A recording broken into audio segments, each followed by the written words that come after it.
आपने टच किया, फिर 2 मिनट खड़े हो, फिर ड्रॉप किया, no, it is within a microsecond. So, बच्चों, the first type of muscle fiber that we are going to study, or the first type of muscle cell we are going to study is the skeletal muscle. किसके लिए responsible है ये? Voluntary actions के लिए responsible है. Voluntary मतलब क्या? जो हमारे मर्जी से लिए गए हो. तो अब where are the skeletal muscles present? हमारे जो बोन्स होते हैं उनके ऊपर ये मसल्स होते हैं, अटैच होते हैं, एक दूसरे से चिपके हुए होते हैं. और जो एनर्जी इस मसल के पास है, वो एनर्जी के लिए मूवमेंट कौन करवाएगा? तो बोन करवाएगी. So I have a small question for the viewers जिन्होंने भी पुराना वाला लेक्चर देखा है, पार्ट 1 वाला लेक्चर देखा है, वो मुझे जल्दी से कमेंट बॉक्स में लिखकर बताओ कि व्हाट इज द टिश्यू या what is the name of the tissue which is responsible for the joining of muscle to the bone. तो आपको ये पता होना चाहिए, एक टाइप के मसल है जो एक टाइप का सेल है जो मसल और बोन को ज्वाइन करके रखेगा. और पहला मसल जो हम देख रहे हैं विच इज स्केलेटल मसल, क्या फंक्शन है इसका? Movement like running, writing, walking, talking, all of these movements are facilitated by the skeletal muscles. skeletal muscles में जितने भी upper limb और lower limb की activities आ गई, चलना, लिखना, holding something, picking up something, all these movements are possible due to the muscles which are the skeletal muscles. So see, ऐसा कुछ दिखाई देता है हमारा skeletal muscle. इसका टाइप कैसा है? Under conscious control, so they are called voluntary muscle. तो स्केलेटल मसल किसके अंडर आएगा बच्चों? वॉलेंटरी मसल के अंदर आएगा. और ये दिखेगा कैसे? देखो, ऐसे लॉन्ग मसल फाइबर्स है, ये ऐसे एलोंगेटेड मसल फाइबर्स है, सिलेंड्रिकल है, अनब्रांच्ड है, और इनमें फाइबर्स होते हैं. ठीक है, समझ में आया? तो कोई भी मसल है उसमें फाइबर्स होंगे. तो स्केलेटल मसल भी कैसे है? लंबे है, elongated है, no branches and they are fibrous. cells are fibrous. इन सेल में मल्टीपल न्यूक्लियस होता है बच्चों, राइट? जो इनकी सेल्स होती है, मसल की सेल्स होती है, उनमें जो फाइबर्स होते हैं, फाइबरस सेल्स की जो माइटोकॉन्ड्रिया का नंबर होता है बच्चों. माइटोकॉन्ड्रिया क्या करता है? It is the powerhouse of the cell, right? So वो एनर्जी देता है. तो मसल्स को बहुत एनर्जी चाहिए, स्पेशली स्केलेटल मसल्स को. तो इनमें क्या होगा? नंबर ऑफ न्यूक्लियस भी ज्यादा होंगे और नंबर ऑफ माइटोकॉन्ड्रिया भी ज्यादा होंगे बच्चों, सो दैट ज्यादा से ज्यादा एनर्जी प्रोड्यूस हो, एटीपी प्रोड्यूस हो. एंड दिखता कैसा है? It has light and dark bands. That's why they are called as striated muscles. तो बच्चों, स्केलेटल मसल्स का दूसरा नाम है स्ट्राइएटेड मसल्स. वो टीवी वगैरह में आपने देखा होगा, जेलर का यूनिफॉर्म कैसा होता है? ऐसे उसके ऊपर ऐसे स्ट्राइप्स होते हैं, ब्लैक एंड व्हाइट कलर का होता है. तो उसी तरीके से कुछ स्ट्राइप्स होते हैं जो डार्क एंड लाइट बैंड्स होंगे. यहाँ देखो बच्चों, यहाँ अच्छे से देखने मिलेगा. यहाँ देखो, ऐसे डार्क एंड लाइट बैंड्स के वजह से उसमें कैसा, उसको क्या कहा जाता है? इन बैंड्स को कहा जाता है स्ट्राइएशंस. एंड ये स्ट्राइएशंस के वजह से मसल का नाम क्या दे दिया? Striated muscle. तो अगर एमसीक्यू में, वाइवा में, लॉन्ग मार्क, शॉर्ट मार्क में कहीं भी आपको स्केलेटल मसल के बारे में लिखने को आए तो जरूर लिखेगा कि उनका अपीयरेंस स्ट्राइएटेड है. That's why they are known as striated muscles. तो बच्चों, स्केलेटल मसल वॉलेंटरी मूवमेंट कराता है, स्ट्राइएटेड है एंड अटैच्ड टू बोन्स होता है. चलिए, second type of muscles that we are going to study today are smooth muscle fibres. हमने देखा इनवॉलेंटरी मूवमेंट के लिए या ऑटोमेटिक जो मूवमेंट होती है उसके लिए रिस्पॉन्सिबल होते हैं दो टाइप के मसल्स. पहला है स्मूथ मसल और दूसरा है कार्डियक मसल. तो बच्चों, स्मूथ मसल पढ़ेंगे हम. They are present in the internal organs of the body like stomach and intestine. तो इंटरनल ऑर्गन्स आपने बचपन में पढ़ा होगा. इंटरनल ऑर्गन्स है, एक्सटर्नल ऑर्गन्स होते हैं हमारा, जो एक्सटर्नली ओपन होते हैं, और इंटरनल ऑर्गन जिनकी फंक्शनिंग एंड ओपनिंग अंदर होती है, बॉडी के बाहर नहीं दिखाई पड़ती. सो फंक्शन क्या है? स्लो एंड कंटिन्यूअस मूवमेंट, जिसके वजह से इनवॉलेंटरी मूवमेंट होगी। तो कैसा कॉन्ट्रैक्शन और रिलैक्सेशन होगा? कंटिन्यूअसली ये कॉन्ट्रैक्ट और रिलैक्स होंगे और मूवमेंट देंगे, जो कि बहुत ही स्लो मूवमेंट है, आराम आराम से है। ओके, जब खाना खाओगे तो धीरे धीरे डाइजेशन होता है। The process of digestion takes a lot of time, 4 to 5 hours लेता है, और धीरे धीरे खाना आगे आगे बढ़ता जाता है, from oesophagus to stomach to intestine. ये मूवमेंट होती है because of smooth muscle contraction and relaxation. Structure कैसा होगा? Spindle shape cell and single nucleus and do not show any striations। तो skeletal muscle से थोड़ा अलग है। कैसा होगा? It is spindle shape। spindle मतलब बीच से मोटा, साइड से टेपरिंग एंड्स, पतला एंड, तो बीच में वाइड एंड साइड में आते आते टेपर हो गया। देखो कुछ ऐसा स्पिंडल की तरह दिखता है, और सिंगल न्यूक्लियस होगा सेल के अंदर। Alright, and there are no striations, कुछ भी स्ट्राइटेड नहीं है। अपीयरेंस में स्मूथ है, इसीलिए नाम रख दिया smooth muscle. Right, skeletal muscle के ऊपर ऐसे बैंड्स थे, इसलिए नाम दे दिया स्ट्राइएटेड। इनमें कुछ भी नहीं है, बिल्कुल सपाट है, इसलिए ज्यादा मेहनत नहीं करी, नाम दे दिया smooth muscle. Example, movement of food in gastrointestinal tract. समझ में आए बच्चों? इस तरीके से कुछ दिखेंगे। और जो मूवमेंट ये क्रिएट करते हैं, कैसा movement? Contraction relaxation. Contraction relaxation जब ये करते हैं और खाने को आगे लेकर जाते हैं, इन्हीं मूवमेंट्स को कहा जाता है पेरिस्टाल्टिक मूवमेंट। समझ में आया? पेरिस्टाल्टिक मूवमेंट मतलब क्या? बाहर धीरे धीरे कॉन्ट्रैक्शन और रिलैक्सेशन, जिसकी वजह से खाना आगे जाएगा। हमने दो टाइप की मसल समझ ली है बच्चों। वॉलेंटरी के लिए स्केलेटल मसल जो स्ट्राइएटेड है, और दूसरे टाइप के मसल जिनमें कोई स्ट्राइएशन नहीं, इसलिए नाम रख दिया स्मूथ मसल। और ये क्या करेंगे? पेरिस्टाल्टिक मूवमेंट्स करेंगे, धीरे धीरे कंटिन्यूअस मूवमेंट करेंगे। फॉर एग्जाम्पल इंटेस्टाइन की muscles. Then last type of muscles are your cardiac muscles, जो कहाँ प्रेजेंट होंगे? हार्ट में। और किस चीज के लिए रिस्पॉन्सिबल होंगे? वो धक धक धक धक जो आप सुनते हो, right? The doctor listens to your heartbeat, and जब हम कुछ ऐसे बहुत भागते हैं या हमारे आगे कोई डरावनी चीज आ गई, क्वेश्चन पेपर आ गया, तो हमारी हार्ट बीट बढ़ जाती है। That heart beat is because of the cardiac muscle. It is noted by the doctor using a stethoscope. और ये movement is only in heart, क्योंकि कार्डियक मसल्स कहाँ प्रेजेंट है? सिर्फ और सिर्फ हार्ट रीजन में प्रेजेंट है। Automatic and rhythmic movement throughout the life without any fatigue. तो क्या कहा बेटा इन्होंने? दो चीजें बोली। पहली बात तो कंटिन्यूअस मूवमेंट्स होंगी इनकी, और रिदमिक होगी। राइट, रिदमिक होगी। 1 मिनट में हार्ट कितनी बार बीट करेगा ये रिटन है, इसको आप चेंज नहीं कर सकते। ऐसा नहीं कि 2 मिनट हार्ट को रोक लिया फिर शुरू किया। No, it is a continuous and a rhythmic movement. जो धक धक सुनते हो आप, या जो आप ईसीजी भी कभी चेक करोगे, तो the crest and troughs that you see, it is because of a rhythmic contraction and relaxation. And fatigue नहीं होता बच्चों, मतलब थकती नहीं है ये मसल्स। आप बहुत भागो, कभी दौड़ो, या बहुत कुछ हैवी उठा लो, तो आपके मसल्स सोर हो जाते हैं कि बस आज बहुत काम कर लिया, अब उठाओ मत, अब हम बैठ गए एक जगह पर, क्योंकि मसल्स में फटीग आ गया, मतलब थकावट आ गई। लेकिन कार्डियक मसल पूरे लाइफ हार्ट बीट करवाता है, but it does not get tired, उसमें कोई फटीग नहीं होता। The fibres are cylindrical, branch, single nucleus and faint striation. तो कैसा दिखेगा बच्चों? पहले तो सिलेंड्रिकल होगा, ऐसे पाइप की तरह होगा, और इनमें ब्रांचिंग देखने को मिलेगी।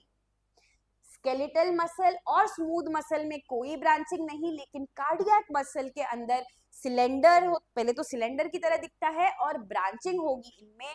फेंट स्ट्राइएशन देखने को मिलेगा, हल्का हल्का आपको स्ट्राइप वाला स्ट्रक्चर देखने को मिलेगा, और इनमें भी सिंगल न्यूक्लियस होगा। तो एक कार्डियक फाइबर के अंदर या कार्डियक मसल सेल के अंदर सिर्फ एक ही न्यूक्लियस होगा, and this is how your cardiac muscle looks like. तो इनवॉलेंटरी मूवमेंट कराता है, सेल्स ब्रांच्ड है, और ये मसल कहाँ प्रेजेंट होगी, सिर्फ और सिर्फ हार्ट के अंदर प्रेजेंट होगी बच्चों। सो आई होप आपको तीनों के तीनों मसल फाइबर्स अच्छे से समझ में आए हैं। एक बार हम इनका कंपैरेटिव स्टडी देखते हैं बच्चों। अगर आपको 3 मार्क्स, 4 मार्क्स, 2 मार्क्स, कितने भी मार्क्स का क्वेश्चन आता है किसी भी मसल के ऊपर, ये एक रिवीजन टेबल समझकर रिवाइज करने के लिए यूज कर सकते हैं। तो स्केलेटल मसल की मूवमेंट कंट्रोल कैसे होगी, वॉलेंटरी, आप हाथ और पैर की मूवमेंट कंट्रोल कर सकते हैं। स्मूथ मसल फाइबर्स की movement will be involuntary, and again cardiac also involuntary. Skeletal muscles are located on the bones, so the bones of your limbs, उनके ऊपर कौन सी मसल होगी, cardiac skeletal muscle. Smooth muscle stomach intestine के organs में होंगी, and cardiac muscle सिर्फ और सिर्फ हार्ट में होंगी बच्चों। शेप होगा स्केलेटल मसल का लॉन्ग सिलेंड्रिकल शेप होगा, स्मूथ मसल का स्पिंडल लाइक शेप होगा, और कार्डियक मसल का ब्रांच्ड और सिलेंड्रिकल शेप होगा। हम देख चुके हैं वेरी इंपॉर्टेंट पॉइंट्स बच्चों। न्यूक्लियस स्केलेटल मसल में मल्टीपल न्यूक्लियस होगा क्योंकि ज्यादा एनर्जी लगेगी। मस्कुलर जो स्केलेटल मसल्स है उन्हें ज्यादा एनर्जी लगती है, तो माइटोकॉन्ड्रिया और न्यूक्लियस मल्टीपल होते हैं। whereas in smooth and cardiac muscle there is only a single nucleus present in single cell. फिर स्ट्राइएशन, स्केलेटल मसल में स्ट्राइएशन दिखेगा और कार्डियक मसल में फेंट स्ट्राइएशन दिखेगा, लेकिन स्मूथ मसल का नाम स्मूथ इसीलिए पढ़ा क्योंकि उस पे कोई स्ट्राइएशंस नहीं है। So striations are absent in smooth muscles. Function है इनका स्केलेटल मसल का बॉडी मूवमेंट, स्मूथ मसल का है इंटरनल ऑर्गन की मूवमेंट कराना, और कार्डियक मसल का फंक्शन है बच्चों हार्ट बीट देना। सो इन्हीं पॉइंट्स को अगर आप इलैबोरेट करके लिखेंगे तो 3, 4, 5 किसी भी मार्क का क्वेश्चन आप आसानी से लिख पाएंगे। और बच्चों this is a very important topic when it comes to the chapter tissues in action. So I hope आप हमारे साथ अभी तक बने हुए हैं, फोकस के साथ देख रहे हैं बच्चों, बिकॉज नेक्स्ट टॉपिक जो आने वाले हैं हमारे वो बहुत न्यू टॉपिक्स हैं और बहुत ही इंटरेस्टिंग टॉपिक्स है बच्चों। क्यों, आपको पता चलेगा आपकी बॉडी में क्या क्या डिफरेंट फंक्शंस होते हैं, किस तरीके से वो फंक्शंस कैरी आउट हुए जाते हैं। All of that is coming up in our video. So I hope you have still tuned in, you are still with focus watching our videos. So let's go to the next type of tissue, which is the nervous tissue. तो हमने अभी तक पहले muscle cells देखा, अब दूसरा type का tissue देखेंगे विच इज न्यूरॉन्स या नर्वस टिश्यूज। तो जो आपके बॉडी में अब सिग्नल देगा और मूवमेंट के लिए जो क्या कह सकते हैं, सिग्नल का पास करना जरूरी है, राइट। आपने सोचा कि भाई मुझे रनिंग करने जाना है, या आपने सोचा अरे कुत्ता आ रहा है, भाग रहा है, a dog is chasing you. So दिमाग में तो पता है, हमें आंखों से दिख रहा है कि भाई there is a dog which is coming after you, तो हमें पैरों को सिग्नल देना पड़ेगा कि चलो भाई भागना है हमें। तो ये जो कनेक्शन है between your brain and the rest of your body is established by the cells of the tissue nervous tissues. Control and coordination कराएंगे, तो कंट्रोल करेंगे कब उठना है, कब बैठना है, और जैसे आपका राइट पैर आगे जा रहा है उसके बाद लेफ्ट आगे जाएगा। ये जो कोऑर्डिनेटेड मूवमेंट है, कोऑर्डिनेटेड समझते हो ना बच्चों, अगर आपने ग्रुप डांस करना है, राइट, या क्रिकेट खेलना है दोस्तों के साथ, तो कोऑर्डिनेशन होना चाहिए। अगर तुमने एक रन मारा है और भागकर एक रन लेना है, तो तुम अपने सामने वाले के साथ कोऑर्डिनेट करोगे कि चलो भाग के इधर आओ, हमें उधर जाना है। So this coordination between our organs is because of the nervous tissue. It makes the body's control and communication network. तो कंट्रोल करेगा हमारे वॉलेंटरी एक्शंस को और उनके बीच में कम्युनिकेशन भी करवाएगा। फंक्शन है sense, process and respond quickly to changes around us. मतलब सेंस के लेना, आपको मैंने कहा जैसे a dog is chasing you, तो आपको पहले सेंस हुआ, सेंस होने के बाद वो मूवमेंट कैरी आउट करी, यही फंक्शन होता है हमारा नर्वस टिश्यू का। And brain is the control centre. तो जहाँ पे थॉट्स अक्यूमुलेट हो रहे हैं या थॉट्स जेनरेट हो रहे हैं वो सेंटर है हमारा ब्रेन। तो बच्चों, why do you pull your hand away instantly after touching something hot? ठीक है, मम्मी ने मैगी बनाकर रखी है गर्मा गर्म, मम्मी ने कहा चलो मैंने मैगी बना दी, मैं जा रही हूँ काम करने, तुम लोग प्लेट से ले लेना, अपने आप को परोस लेना मैगी। तो तुम गए भागते भागते एक्साइटमेंट में, और एक्साइटमेंट में तुम भूल गए कि चिमटे से उठाना है, तुमने ऐसे ही ढक्कन खोल दिया और हाथ जल गया। तो क्या किया, जैसे ही you touch the hot object you feel, आपके फिंगर्स में सेंसेशन होता है कि कुछ तो गर्म पकड़ लिया है, और तुरंत आप उसको छोड़ देते हैं। ये क्यों पॉसिबल है बच्चों? ये जो हाथ की मूवमेंट है, फिंगर की मूवमेंट है, ये कौन सा मसल कराएगा? स्केलेटल मसल कराएगा, करेक्ट, राइट। वॉलेंटरी मूवमेंट है, मैं बंद चालू कर सकती हूँ, मैं अपने फिंगर्स को वॉलेंटरीली मूव कर सकती हूँ। तो ब्रेन क्या करेगा, सेंस देगा आपके फिंगर्स में। कौन से सेल्स के थ्रू सेंस आएगा? नर्वस टिश्यूज के थ्रू। तो ये नर्वस टिश्यूज है जो यहाँ पर सेंस देंगे और ब्रेन को सिग्नल देंगे कि दिस इज हॉट। ब्रेन वापस से फिंगर को सेंसेशन देगा कि उसको छोड़ दो, और ये सब बच्चों with in a micro second होता है, राइट। बिल्कुल इसको लैग लगता है क्या कि तो क्या होगा, ब्रेन से अलग अलग बॉडी के पार्ट्स को सिग्नल जाएगा, और वो सिग्नल जनरेट करेगा ब्रेन, एंड किसके थ्रू भेजेगा? नर्वस सेल्स के थ्रू भेजेगा, न्यूरॉन्स के थ्रू भेजेगा, and muscle dependent on the signal receive from the nervous tissue. तो ये जो मेरे हाथों में स्केलेटल मसल है बच्चों, उसके पास जो ब्रेन सिग्नल्स भेज रहा है तभी वो मूवमेंट कर पाएगा। जो तुम भागते हो, उठते हो, बैठते हो, ये सारे मूवमेंट हमारे बॉडी के जो वॉलेंटरी मूवमेंट है वो ब्रेन के सिग्नल के वजह से होता है। सिग्नल जाएगा मसल पे और मसल एक्शन लेगा। सो सी, ये जो ब्रेन है ये एक सिग्नल भेजेगा मसल की तरह, वो मसल वापस सिग्नल भेजेगा ब्रेन की तरफ। ऐसे ही सिग्नल का आना जाना लगा रहता है बिटवीन ब्रेन एंड मसल, क्योंकि मसल डिपेंडेंट होती है सिग्नल के, उनमें दिमाग नहीं होता, मसल डिपेंड करती है ब्रेन के ऊपर, और ब्रेन और मसल का कम्युनिकेशन होता है बच्चों वाया नर्वस टिश्यू। तो बिल्कुल भी कंफ्यूज मत हो, दो चीजें हैं यहाँ पर, ब्रेन जो कि थॉट्स ला रहा है और एक्शन करने को किसको बोल रहा है? मसल को। मसल एक्शन कर रही है, और इन दोनों के बीच का जो कनेक्शन है they are the nervous tissue. तो अब ये नर्वस टिश्यू है क्या, दिखता कैसा है, सिग्नल कहाँ आता है, कहाँ से जाता है, ये सारी बातें हम देखेंगे अबाउट द न्यूरॉन।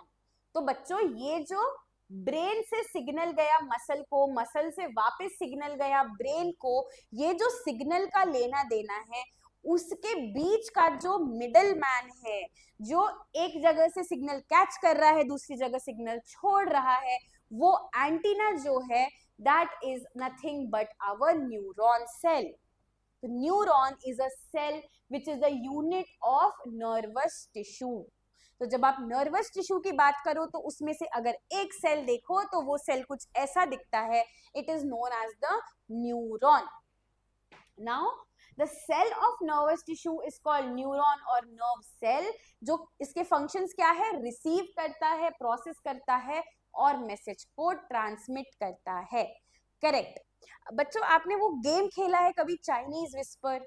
एक लाइन है, पहला बंदा, दूसरा बंदा, ऐसे 3-4 लोग खड़े हुए हैं, और पहले बंदे को एक मैसेज दिया, फिर वो मुड़कर दूसरे को देगा, दूसरा तीसरे को देगा। तो इस तरीके से मैसेज ट्रांसफर होता है।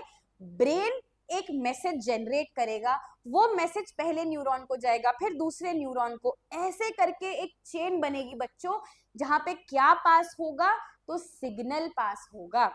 अब वो सिग्नल कैसा है बच्चों? The respond is quick to the change in the surrounding. ये जो थॉट्स है, ये जो सिग्नल है बच्चों, ये सिग्नल क्यों जनरेट होंगे? अगर आपके आसपास कोई चेंज हुआ है तो उस चेंज को समझने के लिए और उसके ऊपर एक्ट करने के लिए आपको कौन हेल्प करेंगे? तो न्यूरॉन्स हेल्प करेंगे। आपके बाजू में चेंज हुआ है, फॉर एग्जाम्पल आप डाइनिंग टेबल पर बैठे हुए हैं और अंदर किचन में बहुत धुआं हो गया, तो आपको खांसी आने लगेगी। आप क्या करोगे, आपका ब्रेन क्या सिग्नल देगा पैरों को, चलो भाई यहाँ से उठते हैं, बालकनी में जाकर बैठते हैं, यहाँ बहुत धुआं है। तो क्या करोगे, सिग्नल किसने जनरेट किया, ब्रेन ने। आगे किस सेल को पास किया, न्यूरॉन्स को पास किया। न्यूरॉन्स धीरे धीरे धीरे सिग्नल को ब्रेन से ले गई मसल तक, पैरों की मसल तक। तो हम we got up and we got out of the room. तो इस तरीके से रिसीव, प्रोसेस और ट्रांसमिट करता है मैसेज कौन, न्यूरॉन। और 3 मेन पार्ट्स होते हैं न्यूरॉन के बॉडी के। सबसे पहले जो हेड रीजन होता है उसका, उसे कहते हैं सेल बॉडी। तो कुछ इस तरीके से दिखती है सेल बॉडी। उसमें बेटा सेल बॉडी में कुछ फाइब्रस लाइक स्ट्रक्चर्स होते हैं, ठीक है। ऐसे कुछ एंडिंग्स होती हैं जिन्हें कहते हैं डेंड्राइट्स। ऐसे कुछ फाइब्रस मटेरियल होते हैं जो थोड़े फैले हुए होते हैं, उन्हें कहते हैं डेंड्राइट्स। अब देखो, अगर आप आपके सेट टॉप बॉक्स को देखेंगे या वाईफाई वाला वो जो डिब्बा होता है ना, अगर ये डिब्बा है तो उसमें एक ऐसा एंटीना होगा, जरूर होगा बच्चों। तो एंटीना क्या करता है, जो सिग्नल आ रहा है वो सिग्नल को कैच करता है एंटीना। उसी तरीके से जब कोई मैसेज या सिग्नल आएगा तो उसको कैच करने के लिए एंटीना लगाया हुआ है जिसका नाम है डेंड्राइट्स। और कहाँ एंटीना लगाया है, तो सेल बॉडी के ऊपर एंटीना है। बीच वाला पार्ट जहां से सिग्नल आगे पास होगा, that part is known as dendrites, sorry that part is known as axon, my bad, that part is known as axon. और जिस जगह पे सिग्नल खत्म होगा that is called as axon terminal. मतलब क्या, ये एक्सॉन जब खत्म होगा तभी भी कुछ ऐसे फाइबर लाइक पार्टिकल्स होंगे जिन्हें कहेंगे एक्सॉन टर्मिनल। तो बच्चों सिग्नल कैच कौन करेगा, तो डेंड्राइट्स कैच करेंगे, आगे एक्सॉन की तरफ सिग्नल को भेजेंगे और एक्सॉन के थ्रू सिग्नल आगे जाएगा थ्रू एक्सॉन टर्मिनल। इसी के पीछे दूसरा न्यूरॉन होगा जो कैच करेगा डेंड्राइट्स के थ्रू, आगे एक्सॉन को देगा और एक्सॉन नर्व एंडिंग या एक्सॉन एंडिंग को सिग्नल पास करेगा। तो बच्चों इस तरीके से कुछ सिग्नल ट्रांसडक्शन दिखाई देगा। सिग्नल बाहर भी जा सकता है, जनरेट होके उस पार भी जा सकता है, या कैच भी हो सकता है। तो वो दोनों चीजें कहां से होगी, सेल बॉडी के थ्रू। और कौन हेल्प करेगा, उनकी डेंड्राइट्स। तो देखो बच्चों, नर्वस टिश्यू इन एक्शन। तो जब टिश्यू एक्चुअली एक्शन में आता है तो किस तरीके से दिखाई देता है,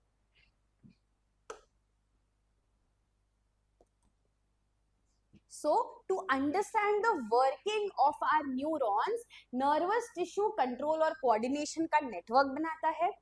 कंट्रोल सेंटर ब्रेन है, coordinating memory, action and responses. तो क्या कहा इसने, ये जो न्यूरॉन्स है वो एक्शन में कैसे आएंगे, सबसे पहले जो कंट्रोल सेंटर है बॉडी का, जो ब्रेन है, वो या तो थॉट, मेमोरी या रिस्पॉन्स जनरेट करेगा।